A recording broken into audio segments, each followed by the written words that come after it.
قرآن مجید میں اللہ تبارک و تعالی نے رسول پاک صلی اللہ تعالی علیہ وسلم کی اہل بیت نبوت کے بارے میں ارشاد فرمایا کہ اے محبوب علیہ السلام آپ اپنے غلاموں سے یہ فرما دیں کہ لا اسألکم علیہ اجرا، میں تبلیغ دین پر تم سے کوئی اجر نہیں مانگتا۔ روز ہم آیات سنتے ہیں، کبھی غور تو کیا کریں رب فرما کیا رہا ہے۔ وہ بات جو اللہ کے قرآن نے بیان کی ہے اور بالکل محکم اور واضح آیت ہے،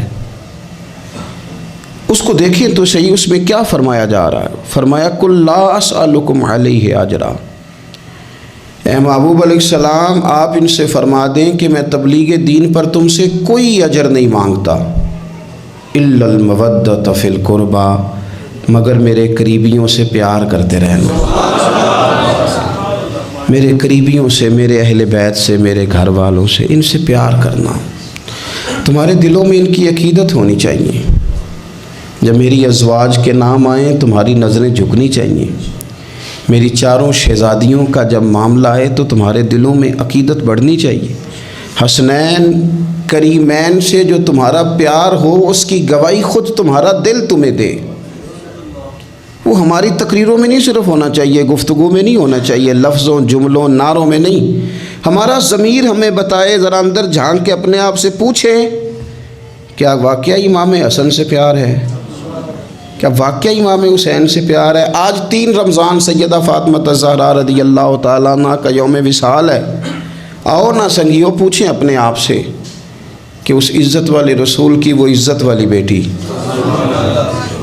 جن کے بارے میں نبی پاک علیہ السلام نے فرمایا یہ میرے جگر کا ٹکڑا ہے، بضعۃ منی ہے، میرے جگر کا ٹکڑا ہے، ان کے بارے میں عقیدت کتنی کو ہے ہمارے دلوں میں، کتنی کو عقیدت؟ ہم نے تو الجھا دی، ہر چیز نظر ہو گئی ہماری فرقہ واریت کی، ہر چیز پینٹ چڑھ گئی۔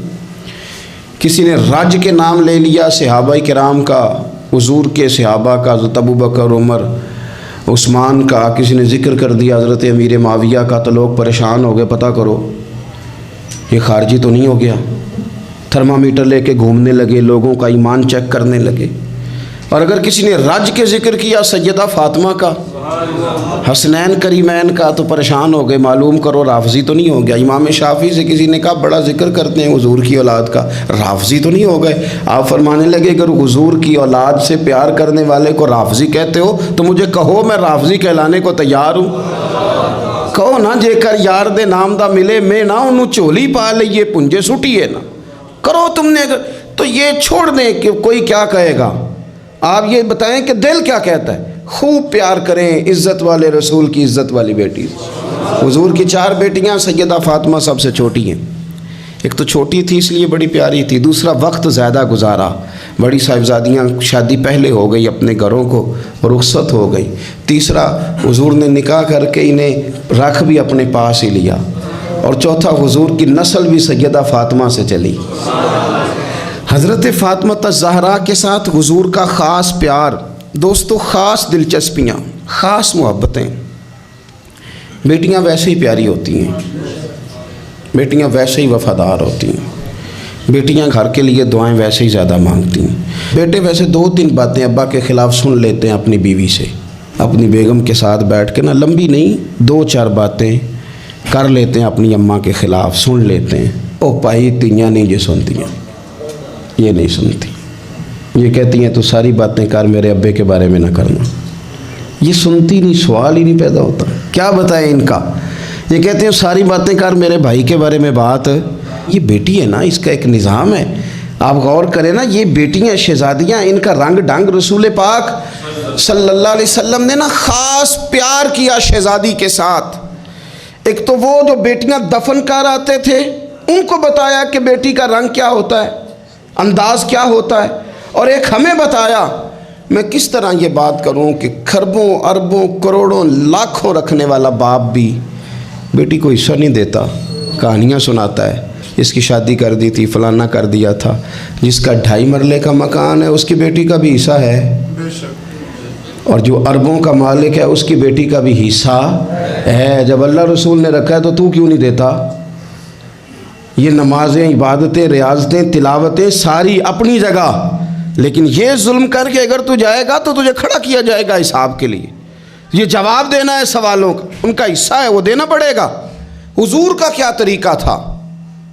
حضرت عائشہ صدیقہ کہتی ہیں نبی پاک صلی اللہ علیہ وسلم کی خدمت میں جب سیدہ فاطمہ آتی نا تو حضور اٹھ کے کھڑے ہوتے، اور یار میں کس کی بات کر رہا ہوں بھلا، نبی پاک اٹھ کے کھڑے ہوتے، رسول رحمت کھڑے ہوتے، حضور اٹھ کے کھڑے ہوتے، سیدہ فاطمہ کا ہاتھ پکڑ کے چومتے، اور جہاں خود بیٹھے ہوتے اس جگہ سے دوسری جگہ بیٹھ جاتے اور اپنی جگہ سیدہ فاطمہ کو بٹھاتے۔ اتنی شانیں، اتنا، اور صحابہ کہتے ہیں مختلف انداز میں حضور نے ہمیں سمجھایا کہ سیدہ پاک کا مقام کیا ہے، مختلف اندازوں میں حضور نے سمجھایا، مختلف مواقع پہ ہمیں بتلایا کہ ان کے ساتھ تمہارا رشتہ عقیدت کا، احترام کا ہمیشہ رہنا چاہیے۔ حضرت حذیفہ بن یمان رضی اللہ تعالیٰ عنہ فرماتے ہیں، ترمذی شریف کی حدیث ہے، فرماتے ہیں میں نے اپنی ماں سے کہا اماں میں جا رہا ہوں حضور کی بارگاہ میں اور جا رہا ہوں تیری اور اپنی بخشش کی دعا کرانے۔ فرماتے ہیں مسجد نبوی شریف میں نے مغرب کی نماز پڑھی، عشاء تک میں بیٹھا رہا کیونکہ حضور بھی نماز پڑھ کے بیٹھے رہے۔ نماز مکمل کرنے کے بعد عشاء کی نماز کا وقت ہو گیا، حضور تشریف فرما، عشاء پڑھی اور نماز پڑھ کے پھر بھی حضور نے توجہ نہیں فرمائی، حضور باہر نکل گئے، میں بھی پیچھے پیچھے چل رہا تھا، میں تو دعا کرانے آیا تھا نا، گھر سے دعا کرانے آیا، پیچھے پیچھے چل رہا تھا۔ فرماتے حضور نے مڑ کے نہیں دیکھا، چلتے چلتے ہی فرمایا کون ہے میرے پیچھے؟ ابھی میں بتانے ہی لگا تھا تو خود ہی فرمانے لگے حذیفہ ہے، اور میرے دل میں تھا نا، میں گھر کہہ کے آیا تھا دعا کرانی اپنی اور اپنی والدہ کے لیے، ترمذی شریف ہے۔ کہتے ہیں پہلے فرمایا کون ہے، پھر فرمایا حذیفہ ہے، پھر خود ہی فرمانے لگے حذیفہ اللہ تیری اور تیری ماں کی بخشش فرمائے، خود ہی فرمایا۔ اور پھر حضور صلی اللہ علیہ وسلم نے فرمایا میں بیٹھا اس لیے گویا رہا ہوں، حضور بیٹھے رہے نا، تو فرمانے لگے میرے پاس نا ایک فرشتہ آیا ہے جو آج سے پہلے کبھی نہیں آیا تھا۔ حضرت جبریل امین تو آتے رہتے ہیں، باقی فرشتے تشریف لاتے ہیں، یہ پہلے آیا، آج سے پہلے کبھی نہیں آیا۔ اس نے اجازت مانگی ہے کہ یا اللہ مجھے اجازت دے میں تیرے محبوب کی زیارت کروں، ان کو سلام عرض کروں۔ وہ آیا ہے اور پتہ ہے پیغام کیا لایا ہے؟ میں نے کہا حضور کیا؟ فرمایا وہ رب کا پیغام لایا ہے، رب فرماتا ہے کہ حسن اور حسین جنتی جوانوں کے سردار ہیں اور سیدہ فاطمہ جنتی عورتوں کی سردار ہیں۔ یہ پیغام لے کے آیا، یہ پیغام لے کے، دیکھیں بات کہاں کہاں حضور سمجھاتے ہیں، کس طرح امت تک پیغام پہنچاتے ہیں کہ میری شہزادی کا یہ مقام ہے۔ حضرت مولا علی نے نا ارادہ کر لیا دوسری شادی کرنے کا، پیغام نکاح آیا انہیں۔ میں نے کہا کہ آپ سمجھیں کہ یہ غیر معمولی لوگ ہیں، ان کا جو مقام اور مرتبہ ہے نا یہ دین ہے، دین۔ ہمیں کیوں یہ چیزیں سکھائی گئیں، کیوں بتلایا گیا؟ تاکہ ہمارے دلوں میں قدر رہے کہ یہ بڑے لوگ ہیں۔ حضرت علی نے ارادہ کیا اب سب کے لیے جائز ہے دوسری شادی کرنی، اور خیر ہمارے جو مرد حضرات ہیں انہوں نے تو بڑا ٹھیک ٹھاک کر کے انہوں نے فتویٰ یاد کیا ہے کہ مرد کے لیے 4 بیویاں رکھنا جائز ہے۔ اگلی بات بھی ہے اگر انصاف کر سکے تو، اگر عدل کر سکے تو، اتنی سی بات نہیں ہے صرف کہ 4 رکھنا۔ قرآن مجید نے جہاں اجازت دی ہے نا 7 شرط لگائی ہے، حقوق ادا کرے، ان کے بیچ عدل کرے، عدل نہ کر سکے تو پھر 4 جائز ہے۔ پوری بات بیان، ہم اپنی اپنی مرضی کا لیتے ہیں نا مسئلہ، اگلی بات نہیں اس پہ بات کریں گے بھائی اتنا ٹھیک ہے 4 جائز ہیں، بھائی آگے بھی بڑھو نا، آگے کیا ہے؟ آگے یہ ہے کہ اگر تم عدل کر سکو تو سب کے لیے جائز تھا، ہر ایک نے شادیاں کی تھی، حضور نے بھی نکاح کثرت سے کیے، حضرت علی کو بھی پیغام نکاح آیا۔ سیدہ پاک کے دل میں کچھ خیال آیا، معمولی ہستی نہیں نا، کچھ لوگ ایسے ہوتے ہیں وہ ہنس پڑیں تو پھول کھل جاتے ہیں، اور وہ اداس ہو جائیں نا تو خود بخود خزاں آ جاتی، لگتا ہے آج کوئی اداس ہوا تھا، سارے چمن میں اداسی چھا گئی۔ حضرت فاطمہ اداس ہوئی، پریشان ہوئی، حضور کو پیغام گیا، نبی پاک منبر پہ بیٹھے، فرمایا سنو لوگو فاطمہ میرے جگر کا ٹکڑا ہے، قربان جائیں۔ یہ بھی انداز ہوتا ہے، فرمایا یہ میرے جگر کا ٹکڑا ہے، جس نے اسے ناراض کیا اس نے مجھے ناراض کیا، جس نے اسے راضی کیا اس نے مجھے راضی کیا۔ پاک رسول کی پاک بیٹی، عزت والے نبی کی عزت والی، شانوں والے رسول کی شانوں، وہ جس نے معزز کیا گھرانے کو اور حسین پال کے جس نے دیا زمانے کو۔ حضرت علی شیر خدا رضی اللہ تعالیٰ عنہ کہتے ہیں میں حاضر بارگاہ ہوا، حضور آپ جیسے حکم کریں تو حضور نے فرمایا سب کے لیے جائز ہے دوسرا نکاح کرنا، پر جب تک میری بیٹی موجود ہے علی تیرے لیے جائز نہیں، تو نہیں کر سکتا دوسرا نکاح۔ یہ اعزاز ہے سیدہ فاطمہ کا، یہ اعزاز ہے۔ کیوں بھلا؟ اس کی ایک وجہ تو یہ تھی کہ سیدہ جلدی چلی گئی تھی دنیا سے، کل عمر 28 سال پائی ہے سیدہ فاطمہ، کل عمر 28 سال، 28 سال۔ کچھ لوگ ایسے ہوتے ہیں جو رب کو بھی بڑے پیارے ہوتے ہیں، دھرتی پہ بسنے کے لیے لمبا وقت گزارنے کے لیے وہ نہیں آتے، وہ تو اپنا کردار ادا کرتے ہیں، اپنا کام کرتے ہیں اور وہ رخصت ہو جاتے ہیں۔ کل عمر 28 سال، 21-22 بھی لکھی ہے لوگوں نے، 28 سال عمر مبارک پائی سیدہ پاک دنیا سے رخصت ہو گئی۔ حضور صلی اللہ علیہ وسلم کا خاص پیار۔ میں آپ کو ایک بات عرض کروں، انہوں نے نا وہ ساری تکلیفیں حضور کے ساتھ اٹھائیں جو دین کے رستے میں نبی پاک کو آئی تھی، وہ ساری۔ ہمارے ہاں نا اب ایک بیماری ہے، بیٹی سے بات نہ کرو ٹینشن لیتی ہے، اماں کو نہ بتانا پریشان ہو جائے گی، فلانے سے نہ بات کرنا۔ کیوں؟ حقیقتوں کا سامنا کرنا چاہیے۔ کیا مطلب ہے اس کا؟ حقیقت اور ہوتی ہے، ٹینشن اور ہوتی۔ آپ حقیقت کا سامنا کریں، حقیقت بچوں کو سکھائیں، بچوں کو وہاں لائیں کہ وہ حقیقت کے عادی بنیں۔ حضور حقائق بتاتے، حقائق۔ بخاری مسلم میں مشکات میں حدیث ہے، حضرت عائشہ صدیقہ رضی اللہ تعالیٰ عنہ ام المومنین فرماتی ہیں حضور نے وصال سے کچھ دن پہلے حضرت فاطمہ کو بلایا اور فرماتی ہیں قربان جاؤں حضرت فاطمہ چلتی بھی اس طرح تھی جو حضور کا طریقہ تھا، بولنا بھی اسی طرح کا تھا جو نبی پاک کا بولنا تھا، رفتار میں گفتار میں حضور کے مشابہ۔ وہ تشریف لائیں، حضور نے قریب بٹھایا اور کان میں راز کی بات کی۔ اس کا مطلب ہے کچھ باتیں بیٹیوں سے بھی راز کی کر لینی چاہیے۔ بھائی آپ غور کریں گے اور سمجھیں گے کہ بیٹی سے بھی کبھی کوئی راز کی بات کر لیں۔ حضور نے بلایا اور پھر کان میں کو بات کی، کان میں نبی پاک صلی اللہ علیہ وسلم نے، تو حضرت فاطمہ رونے لگی۔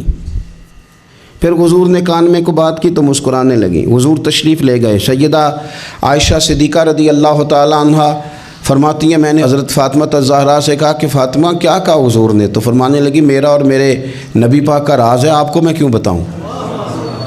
تو حضرت سیدہ عائشہ صدیقہ کہتی ہیں میں خاموش ہو گئی۔ کچھ دنوں کے بعد حضور کا وصال ہو گیا، سرکار نے وصال فرمایا تو کچھ دن گزرے تو میں نے کہا فاطمہ میرا تم پر حق ہے، میں تمہاری ماں ہوں، میرا حق ہے۔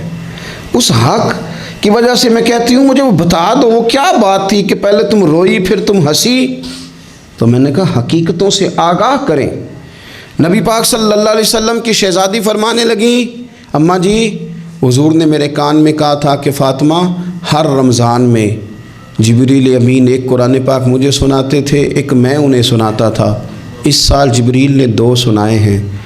فاطمہ مجھے لگتا ہے تیرے باپ کے جانے کا وقت آ گیا ہے، اب میری رخصتی ہے، مصیبت آئے تو صبر کرنا، مشکل پڑے تو حوصلہ کرنا، اپنے آپ کو اپنے رب کریم کے سپرد رکھنا۔ کہتی ہیں جب یہ بات حضور نے بیان کی تو میں رو پڑی، اور پھر نبی پاک نے میرے کان میں کہا فاطمہ میرے بعد جو سب سے پہلے مجھے آ کے ملے گی نا وہ تم ہی ہو، اور یہ بھی یاد رکھنا تم جنتی عورتوں کی سردار ہو۔ فرماتی ہیں یہ بات سنی تو میں مسکرا دی۔ 6 ماہ گزرے حصول کے بعد تو سیدہ فاطمہ کا وصال ہو گیا، صرف 6 ماہ، پورا سال نہیں، 6 ماہ گزرے۔ حضرت فاطمہ الزہرا رضی اللہ تعالیٰ عنہ کے بارے میں سیدہ عائشہ صدیقہ کہتی ہیں ایک بات میں نے حضرت فاطمہ میں جو سب سے بڑھ کے دیکھی، جتنی باتیں میں عرض کر رہا ہوں نا یہ ساری ہم نے اپنے گھروں میں اپنی بیٹیوں کو سکھانی ہے، ان کو حقیقت سے آشنا کریں، حقیقت سے۔ یہ چھپانا اور یہ کہنا ہو یہ فلانا بچہ ڈر جائے گا، یہ گھبرا جائے، وہ پھر ساری زندگی ڈرے گا۔ بچوں کو بزدل نہ بنائیں، ان کو سکھائیں کہ آپ نے آنے والی مشکلات کا مقابلہ کیسے کرنا ہے۔ ایک بات خاص کر کے مسند ابو یعلا میں سیدہ طیبہ طاہرہ حضرت عائشہ صدیقہ رضی اللہ تعالیٰ عنہ فرماتی ہیں میں نے نبی پاک علیہ السلام کے بعد جس کو سب سے زیادہ اور سب سے بڑھ کر سچ بولتے دیکھا ہے وہ سیدہ فاطمہ الزہرا ہیں۔ میں نے کبھی ان کی زبان سے جھوٹ نہیں سنا۔ خدا را ماؤں کو میرا یہ پیغام دیں، ان سے کہیں بچوں کو سچ بولنا سکھائیں۔ والد سے میری گزارش ہے بچوں کے سامنے کوئی بہانہ نہ کریں، انہیں 1% بھی یہ نہ پتہ چلے کہ آپ جھوٹ بول رہے ہیں، 1% بھی، کوئی بہانہ بازی نہ سکھانا انہیں، ورنہ وہ تمہارے ساتھ دھوکہ شروع کر دیں گے۔ وہ کالج نہیں جائیں گے پر تمہیں کہیں گے میں گیا تھا، وہ سکول نہیں جائیں گے اور تمہیں کہیں گے میں گیا تھا، وہ تمہارے ساتھ دھوکہ کریں گے، وہ تمہاری دولت غلط جگہ استعمال کریں گے۔ ان کے سامنے کوئی جھوٹ نہ بولنا، کوئی بہانہ نہ کرنا، ورنہ تمہیں پتہ ہی نہیں چلے گا ماحول کتنا خراب ہو گیا، عدم اعتماد گھروں میں خاندانوں میں آئے گا، تباہی اتر جائے گی۔ خبردار، بچوں کے سامنے کبھی بھی انہیں سچ کی عادت ڈالے۔ حضرت عائشہ کہتی ہیں میں نے سیدہ فاطمہ سے بڑا کسی کو سچا، اس کا نتیجہ نکلا نا کہ امام حسن سے بڑا سچا کوئی نہیں، امام حسین سے بڑا سچا کوئی نہیں، سیدہ زینب سے بڑا سچا بھی۔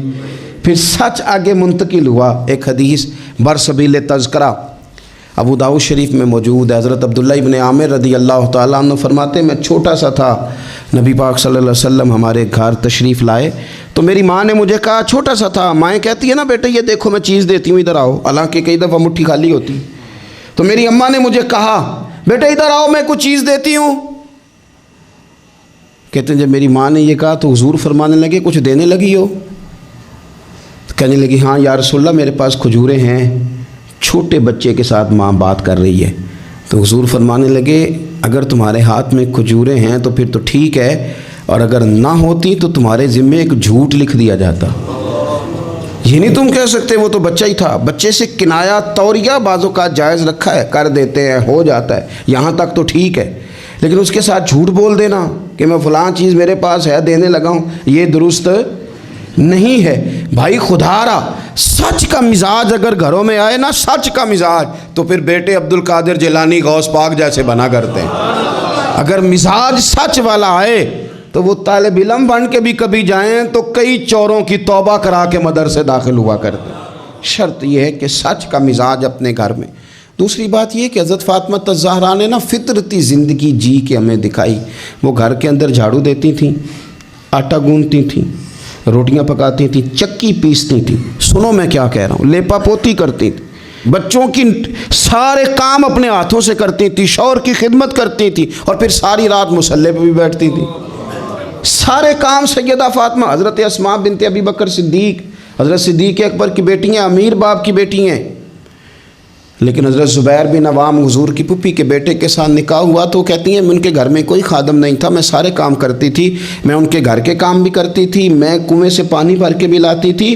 حضرت یہ آپ کو بخاری میں حدیث ملے گی، حضرت اسماء بنت ابی بکر صدیق فرماتی ہیں کہ انہوں نے اونٹ رکھا ہوا تھا اور ملازم کوئی نہیں تھا، خادم اور غلام کوئی نہیں تھا، تو میں ان کے اونٹ کو چارہ بھی ڈالتی تھی، میں سارے کام کرتی تھی۔ بیٹی گھر کے کام کرنے سے بھی کبھی کمزور ہوتی ہے۔ آج کل وہ لبرل ہے نا، موم بتی مافیا، وہ پوچھتا ہے جی کہاں لکھا ہے بی بی گھر کے کام کرے، گھر کس کا ہے؟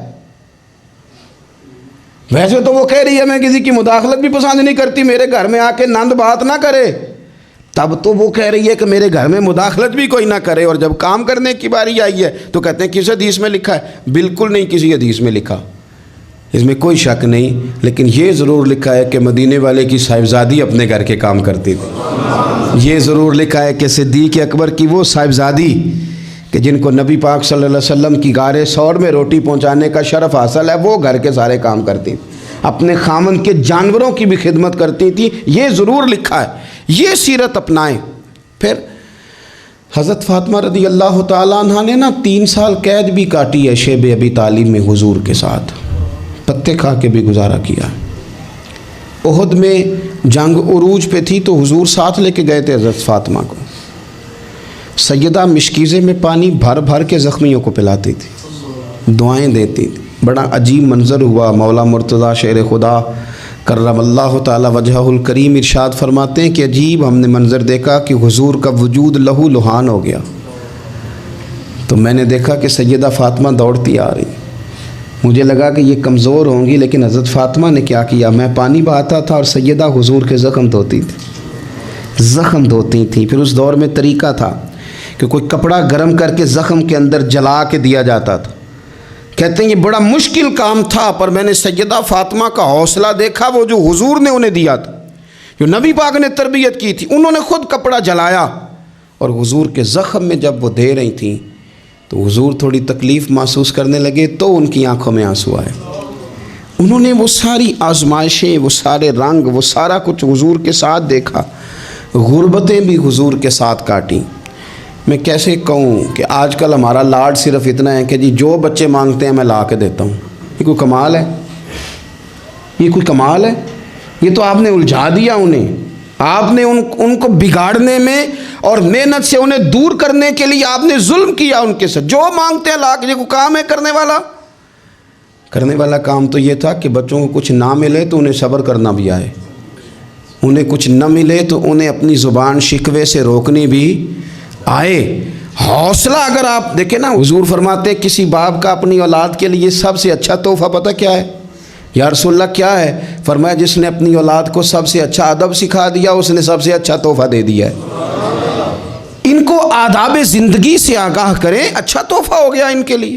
آپ سمجھتے ہیں دولت کے انبار ان کے پیروں میں لگا دیے جائیں تو پھر ماحول آسانی والا ہوگا؟ پھر تو لڑائی اور بڑھ جائے گی، پھر تو شدت پسندی اور بڑھے گی، پھر تو کاہلی، سستی، نکما پن اور زیادہ آئے گا۔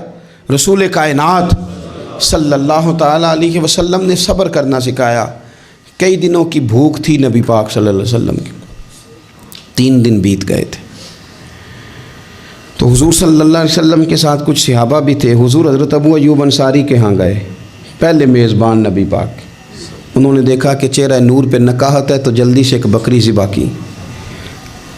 بکری پکنے لگی تو انہوں نے کھجور اور کچھ انہوں نے اتار کے انگور وغیرہ پلیٹ میں رکھ کے حضور کی بارگاہ میں پیش کیے۔ یا رسول اللہ شوق فرمائیے جب تک کھانا پکتا ہے۔ حضور ہلکے ہلکے ایک لقمہ اٹھا لیتے، کبھی کبھی ایک لقمہ اٹھا لیتے، حضور کھانے لگے۔ اتنی دیر میں کھانا پک کے آ گیا۔ بڑے شوق سے، رغبت سے نہیں حضور نے کھجوریں کھائیں، شوق کے ساتھ نہیں نبی پاک صلی اللہ علیہ وسلم نے انگور کھائے۔ کبھی کبھی جیسے کوئی ایک ٹکڑا بندہ اٹھا کے کھاتا ہے، اس طرح نبی پاک صلی اللہ علیہ وسلم کھا رہے ہیں۔ کھانا پک کے آیا تو حضور نے ایک روٹی اٹھائی اور 2-3 بوٹیاں اٹھائیں اور رکھیں، پھر ان کو لپیٹا اور آنکھوں میں آنسو آئے۔ ایک صحابی کو تھما کے کہا یہ لے جاؤ اور فاطمہ کو دے آؤ۔ میں نے 3 دن سے کچھ نہیں کھایا اور فاطمہ نے 6 دنوں سے کچھ نہیں کھایا۔ 6 دن ہو گئے، انہوں نے اپنے گھر میں صبر سے وقت گزارا ہے، کچھ نہیں کھایا، لے جاؤ کھانا۔ حضور صلی اللہ علیہ وسلم نے ان کو صبر سکھایا، حوصلہ سکھایا، ان کو ذوق سکھایا۔ اور پھر آپ نے سوسائٹی کے اندر کوئی کام کرنا ہے، کوئی انقلاب برپا کرنا ہے، کچھ آگے بڑھنا ہے، معاشرے کو، ملت کو، قوم کو، آپ نے قبیلے کو کچھ دینا ہے، تو اس کے لیے اگر آپ کے گھر والے آپ کا ساتھ دینا تو پھر کام کرنا آسان ہو جاتا ہے۔ لیکن اگر مشکلات گھر سے پڑنی شروع ہو جائیں، گھر والے حوصلہ شکنی کرنے لگے، گھر والے اگر کمزوری دکھانے لگیں تو پھر بہت سارے کام جو بندہ کرنے کی صلاحیت رکھتا ہے وہ بھی نہیں کر پاتا۔ اگر گھر سے حوصلہ ملے، گھر والے مشن کے ساتھ ہو جائے تو پھر تو یوں سمجھ لیں کہ انسان مضبوط ہو گیا، وہ اتنا طاقتور ہو گیا کہ بہت سارے طوفانوں کا خود بخود مقابلہ کر لے گا۔ حضور صلی اللہ تعالیٰ علیہ وسلم چونکہ بڑا کام کرتے تھے، بڑی ڈیوٹی فرماتے تھے، تو طریقہ مبارکہ یہ تھا کہ سفر کے لیے تشریف لے جاتے یا جہاد کے لیے جاتے تو سب سے آخر میں حضرت فاطمہ کے گھر جاتے، ان سے ملاقات کر کے سفر پہ تشریف لے جاتے، اور جب واپس تشریف لاتے تو سب سے پہلے سیدہ فاطمہ کے گھر، سب سے پہلے یہاں آتے، ملاقات کرتے، پھر تشریف لے جاتے۔ ایک دفعہ حضور کئی دنوں کے بعد تشریف لائے، سفر کے آثار بھی تھے، اور پھر حضور کا لباس مبارک بھی بہت دنوں سے حضور نے نیا جوڑا نہیں خریدا تھا، پہنا نہیں تھا، شرف نہیں بخشا تھا، تو کپڑے مبارک بھی نبی پاک صلی اللہ علیہ وسلم کے بظاہر بہت پرانے لگ رہے تھے۔ تو حضرت فاطمہ کے ہاں حضور تشریف لے گئے تو سیدہ پاک نے حضور کے کپڑوں کو جھاڑا اور جھاڑ کر کے عرض کی یا رسول اللہ آپ بڑی مشقت فرماتے ہیں، حضور آپ بڑی مشقت کرتے ہیں دین کے لیے۔ یا رسول اللہ صلی اللہ علیہ وسلم دیکھیں کب سے آپ نے کپڑے نہیں خریدے، حضور یہ مشقت کب تک، کس حد تک؟ یہ گویا سوال ہے حضرت فاطمہ کا۔ یا رسول اللہ صلی اللہ علیہ وسلم اتنی مشقت؟ تو حضور نے فرمایا فاطمہ تیرے باپ کی ڈیوٹی ہے، تیرے باپ کی ڈیوٹی ہے کہ ہر دیہات میں، ہر شہر میں دین پہنچانا ہے۔ پھر نبی پاک صلی اللہ علیہ وسلم نے ایک جملہ کہا جو میں نے پہلی دفعہ پڑھا تو بتاتا ہے کہ مشن کتنا بڑا ہے۔ نبی پاک صلی اللہ علیہ وسلم نے فرمایا فاطمہ جہاں تک رات پہنچتی ہے نا وہاں تک ہم نے اللہ کا دین بھی پہنچانا ہے۔ جہاں تک رات آتی ہے نا، جہاں جہاں رات پہنچتی ہے وہاں تک رسول کریم کا دین بھی پہنچے گا۔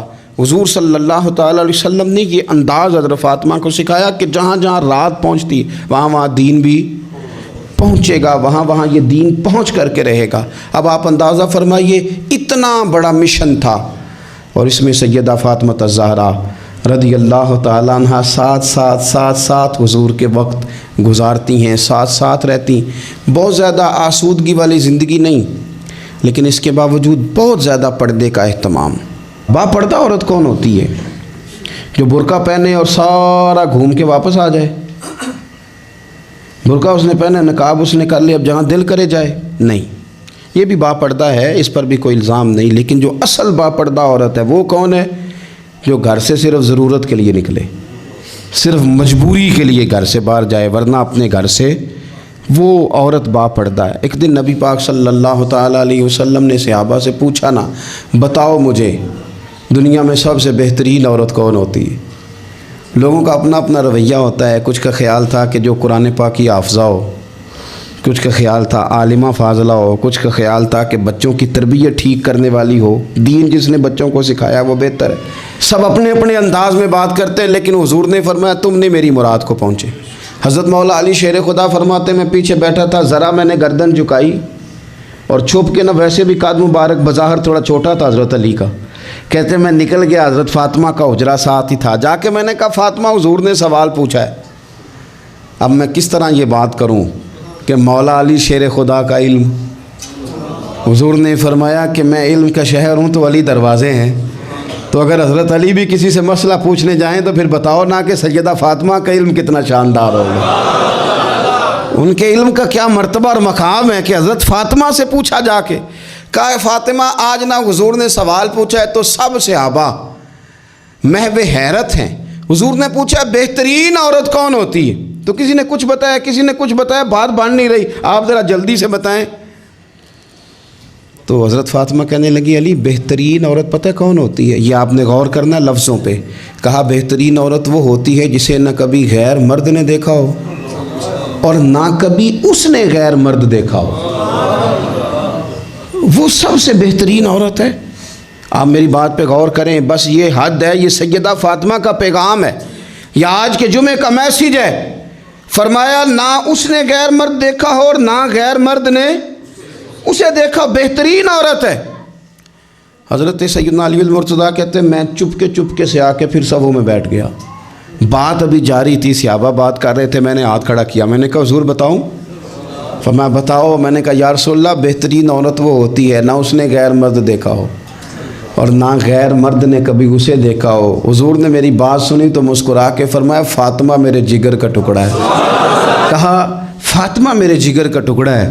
تو حضرت علی المرتضیٰ کہتے ہیں صحابہ ایک دوسرے کا منہ دیکھ رہے تھے کہ بتایا تو علی نے، تعریف حضرت فاطمہ کی انہیں نہیں سمجھ آ رہی تھی، میرے دوستوں کو تو مجھے تو آ رہی تھی نا، مجھے تو سمجھ آ رہی تھی نا کہ حضور کیا فرما رہے۔ تو سیدہ فاطمہ الزہرا وقت وصال آ گیا، 6 ماہ حضور کے بعد گزارے پر آنکھوں سے آنسو خشک نہیں ہوئے، اور عجیب سیرت نگاروں نے باتیں لکھی ہیں، حضور کی اونٹنی بھی آ کے نا حضور کے بعد حضرت فاطمہ کے دروازے پہ بیٹھی رہتی، حضور کی اونٹنی بھی، وہ جو حضور کے جانور تھے نا وہ بھی سیدہ فاطمہ کے دروازے پہ آ کے بیٹھے رہتے۔ 6 ماہ یوں ہی گزرے، پھر ایک دن حضرت مولا علی شیر خدا کو بلا کے کہا کہ علی بس ایک بات کا خیال رکھنا، جنازہ میرا رات کو اٹھانا، رات کو پردوں میں چھپ کے وقت بتایا ہے، تو اب بھی چاہتی ہوں کہ میرے جنازے کو، میری چارپائی کو بھی غیر محرم نہ دیکھیں۔ اور پھر فرمایا کہ حضرت اسماء کو بلا کے کہا کہ میرا جنازہ رات کو اٹھایا جائے اور پردے کا خاص اہتمام کیا جائے۔ تو انہوں نے کہا میں نے حبشہ میں ایک طریقہ دیکھا ہے کہ عورتوں کو جنازوں کو اوپر سے کئی چادروں کے ساتھ ڈھانپ دیا جاتا ہے، فرمایا بس وہی میرے ساتھ بھی کرنا۔ رات کو ہی جنازہ اٹھا، تو شاید مدینے میں آج کوئی آنکھ ایسی نہیں تھی جو خشک رہی ہو۔ حضرت عمر جیسے لوگ بھی روئے، حضرت ابوبکر صدیق جیسے لوگوں کی آنکھیں بھر آئیں، سیدنا عثمان غنی رضی اللہ تعالیٰ عنہ بھی ایک کونے میں بیٹھے تھے۔ کئی منٹوں تک سیدہ عائشہ صدیقہ رضی اللہ تعالیٰ عنہ بولی نہیں۔ لوگوں نے کہا ہوا کیا؟ فرمانے لگی آج حضور کی تصویر کی رخصتی کی باری آئی ہے، آج تصویر حضور کی جا رہی ہیں۔ رات کو جنازہ سیدہ فاطمہ نے وصیت کی جاتے ہوئے بھی غیر محرم کی نظر نہ پڑے۔ امام سیوطی نے حدیث لکھی ہے، میرے نبی پاک نے فرمایا دن ہوگا قیامت کا، اللہ فرشتوں سے فرمائیں گے نظریں جھکا لو۔ اہل محشر سے کہا جائے گا ذرا اپنی نظریں جھکا۔ یہ اہل محشر کون ہوں گے؟ ولی، غوث، کتب، صلحاء، اتقیاء، علماء۔ اپنی گردنیں جھکاؤ، نظریں جھکاؤ، کیا ہونے لگا ہے؟ کہا محمد کی بیٹی فاطمہ کی سواری گزرنے لگی ہے۔ یہ موقع حیا کا ہے، سیدہ فاطمہ کی سواری گزرنے لگی ہے۔ یہاں چونکہ انہوں نے پردوں میں وقت گزارا ہے تو صبح قیامت بھی پردوں کے اندر وہ جائیں گی۔ میرے اعلیٰ حضرت فرماتے ہیں سیدہ زاہدہ طیبہ طاہرہ، اور فرماتے ہیں جان احمد کی راحت پہ لاکھوں سلام۔ جان احمد کی راحت پہ، حضور کی جان کی راحت ہیں سیدہ فاطمہ، جان احمد کی راحت۔ اور پھر فرماتے ہیں آب تطہیر سے جس میں پودے جمے، اس ریاض نجابت پہ لاکھوں سلام۔ وہ تو پاکیزگی کا باب ہے۔ ایک تو یہ کہ خوب عقیدت کا اظہار کریں، دوسرا یہ کہ اپنے بچوں کو حوصلہ مند بنائیں، تیسرا یہ کہ سچ کی عادت ڈالیں، چوتھا یہ کہ صبر کا ان کو سبق دیں، پانچواں یہ کہ پردے کی خاص نصیحت فرمائیں، اور اپنے گھروں کے اندر آپ پیار والا ماحول بنائیں، بچوں کے ساتھ احترام والا رشتہ بنائیں۔ حضور سیدہ کے آنے پہ کھڑے ہوتے تھے، اس طرح کا ماحول بنائیں کہ جس سے اپنائیت بڑھے۔ اللہ کے حضور دعا ہے اللہ تعالیٰ ان کے صدقے ہماری اولادوں پہ فضل فرمائے۔